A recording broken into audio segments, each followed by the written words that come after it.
this is Lakshmi and welcome to my channel which is Welcome to Study. So, आज के इस video में हम बात करने वाले हैं टाइप ऑफ डिमांड के बारे में पूरा डिटेल में। मैंने शॉर्ट वीडियो में इसके टाइप डिस्कस कर दिए हैं तो मैं वापस रीड तो करूँगी बट मैं वापस रिपीट नहीं करूँगी। तो आज सिर्फ हम उसके डिटेल के बारे में जानेंगे।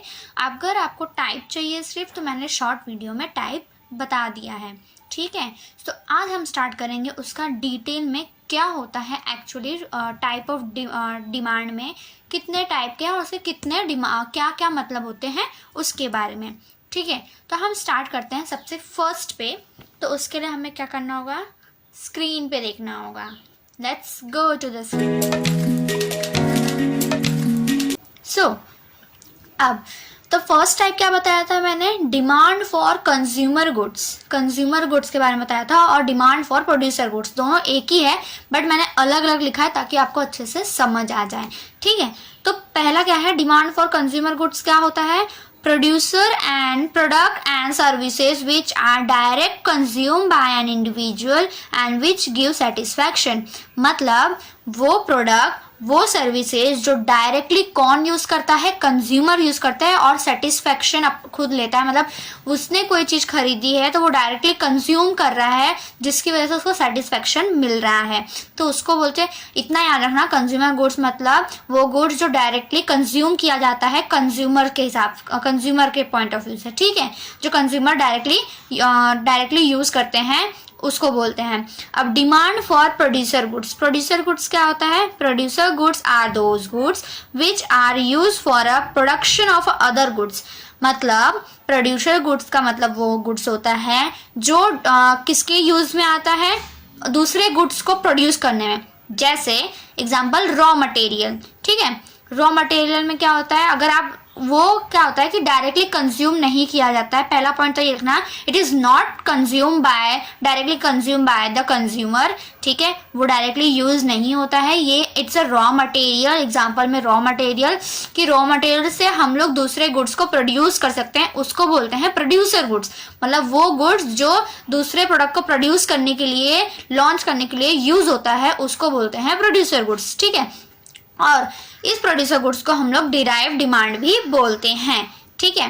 सो अब हम आगे देखते हैं क्या होता है और डिटेल में इसके बारे में। So this are the main made mean of production and are also called the investment goods और कैपिटल गुड्स। सो इसका मतलब होता है कि हम लोग इन्वेस्टमेंट गुड्स भी बोलते हैं और कैपिटल गुड्स भी बोलते हैं। Demand for product goods is also known as a derive demand, जैसे कि मैंने अभी बताया। Because this goods are not demand for final consumption, क्योंकि इसका डिमांड नहीं होता है डायरेक्ट कंजप्शंस के लिए, ये बट फॉर फ्यूचर के लिए या फर्दर प्रोडक्शन के लिए इसको यूज किया जाता है, ठीक है। अब सेकंड क्या होता है, तो हम अब सेकंड के बारे में बात करें, सेकंड डिमांड के बारे में। तो क्या होता है सेकंड डिमांड फॉर प्रिजिबल गुड्स और ड्यूरेबल गुड्स, ठीक है। तो पहले हम प्रिजिबल गुड्स देखते हैं। प्रिजिबल गुड्स क्या होता है, प्रिजिबल गुड्स मतलब उसको हम लोग नॉन ड्यूरेबल गुड्स भी बोलते हैं। इसका मतलब होता है कि वो गुड्स जो लॉन्ग टाइम के लिए नहीं होता है, शॉर्ट टाइम के लिए यूजेस के लिए होता है, ठीक है। शॉर्ट टाइम यूजेस के लिए हम लोग जिसको यूज करते हैं उसको लॉन्ग टाइम के लिए हम लोग प्रिजर्व करके मतलब रखते नहीं, स्टोर नहीं करते हैं, ठीक है। तो जैसे कि हो गया स्वीट्स हो गया, ब्रेड हो गया, सॉफ्ट ड्रिंक हो गया, ये जल्दी खराब हो जाता है, ये लॉन्ग टाइम के लिए हम लोग उसको प्रिजर्व करके नहीं रखते हैं, इसको स्टोर करके नहीं रखते हैं, ठीक है। तो हम लोग देखते हैं क्या होता है, प्रिजिबल गुड्स आर और non durable goods are those goods which they can short life span. मतलब प्रिजिबल गुड्स या नॉन ड्यूरेबल गुड्स बोलो, वो शॉर्ट टाइम के लिए ही होता है, वो लॉन्ग टाइम के लिए नहीं होता है। जैसे कि सॉफ्ट ड्रिंक, स्वीट एक्सेट्रा, ये सब ब्रेड वेड ये सब प्रिजिबल गुड्स में आते हैं जो लॉन्ग टाइम के लिए नहीं चलते हैं, जल्दी खराब हो जाते हैं, ठीक है। It is not suitable for storage for a long period of time, और वो सही नहीं है उसको लंबे टाइम के लिए स्टोर करके रखना, वो खराब हो जाएंगे, उसका वो खराब हो जाता है, एक्सपायर हो जाता है, ठीक है। अब ड्यूरेबल गुड्स क्या होता है, प्रीजेबल गुड्स मतलब शॉर्ट टाइम के लिए, लॉन्ग टाइम के लिए नहीं होता है। ड्यूरेबल गुड्स मतलब लंबे टाइम के लिए जो चलता है, ठीक है, लॉन्ग पीरियड ऑफ टाइम के लिए हम लोग स्टोर करके रखते हैं उसको, ठीक है। तो durable goods are those goods which can be use more than once over a period of a time. मतलब ड्यूरेबल गुड्स का मतलब कि हम लोग उसको एक बार नहीं, बार बार हम लोग उसको एक से ज़्यादा बार हम लोग यूज़ कर सकते हैं वो गुड्स, ठीक है, लंबे टाइम के लिए। That is this can be repetitively और कंटिन्यूसली, मतलब उसको हम लोग बार बार रिपीट, जैसे कोलगेट होता है उसको बार बार हम रिपीट करते रहते हैं, वो लॉन्ग टाइम के लिए, थोड़े लॉन्ग टाइम के लिए भी होता है, ठीक है।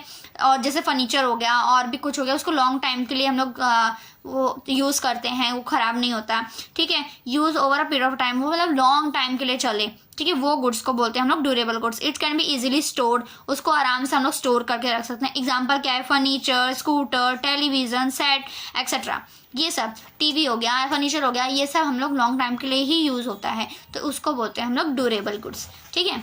तो प्रीजेबल गुड्स पता चला। प्रीजेबल गुड्स मतलब कि जो लॉन्ग टाइम के लिए नहीं चलता है वो शॉर्ट टाइम के लिए यूज़ होता है, और ड्यूरेबल गुड्स मतलब जो लॉन्ग टाइम के लिए चलता है शॉर्ट टाइम के लिए नहीं, ठीक है। अब थर्ड क्या है, डिमांड फॉर ऑटोनॉमस डिमांड, ठीक है। ऑटोनॉमस डिमांड क्या होता है, डिमांड, ऑटोनॉमस डिमांड और डायरेक्ट डिमांड, या तो फिर उसको ऑटोनॉमस डिमांड बोलो या तो डायरेक्ट डिमांड बोलो, ठीक है। For product is that which arise independently of the demand for any other product, ठीक है, वो मतलब इंडिपेंडेंट होता है, ठीक है, वो किसी पे भी, वो किसी से इन्फ्लुएंस नहीं होता है, वो खुद पे ही डिपेंड होता है, ठीक है। This demand for a product which is not influence by another product, मतलब वो डिमांड जो दूसरे प्रोडक्ट को देखकर वो खुद इन्फ्लुएंस नहीं होता है। जैसे डिमांड फॉर फूड, फिर हाउस, फर्नीचर, सोफा एक्सेट्रा, ये सब क्या है, किसी के ऊपर डिपेंडेंट नहीं है, ये इंडिपेंडेंट है, ठीक है, ये दूसरे को देख के इन्फ्लुएंस नहीं होते हैं, ठीक है। फिर डिमांड फॉर डिराइव डिमांड, अब डिराइव डिमांड क्या होता है, demand for goods are influence by another goods, मतलब ऑटोनॉमस डिमांड जो इन्फ्लुएंस नहीं होता है, दूसरे पे डिपेंड नहीं होता है, और डिराइव डिमांड क्या होता है, दूसरे पे डिपेंड होता है, उसको बोलते हैं डिराइव डिमांड, जो इन्फ्लुएंस होता है दूसरे प्रोडक्ट से भी, ठीक है। Derive demand occur when demand for a goods और a services affect demand for a relative goods और अ सर्विसेज, मतलब डिराइव डिमांड मतलब वो होता है जब डिमांड ऑफ गुड्स और सर्विसेज का होता है जो अफेक्ट करता है दूसरे डिमांड, उसी के रिलेटेड डिमांड को, उसको बोलते हैं डिराइव डिमांड, ठीक है। Comparison of a raw material proceed goods and labour derive demand can influence the demand for it associated component, मतलब उसी से इन्फ्लुएंस होता है, उसके रिलेटेड जो भी प्रोडक्ट होता है उससे वो इन्फ्लुएंस होता है, ठीक है, उसके ऊपर डिपेंड हो जाता है वो, ठीक है। ये हो गया हमारा डिराइव डिमांड, ठीक है, ये समझा। अब हमारा फोर्थ क्या होता है, फोर्थ है company demand and industrial demand, ठीक है। कंपनी डिमांड मतलब क्या होता है, when a commodity is demand by a particular firm, मतलब कंपनी डिमांड का मतलब कोई एक पर्टिकुलर फर्म डिमांड कर रही होती है किसी चीज के लिए, उसको बोलते हैं डिमांड।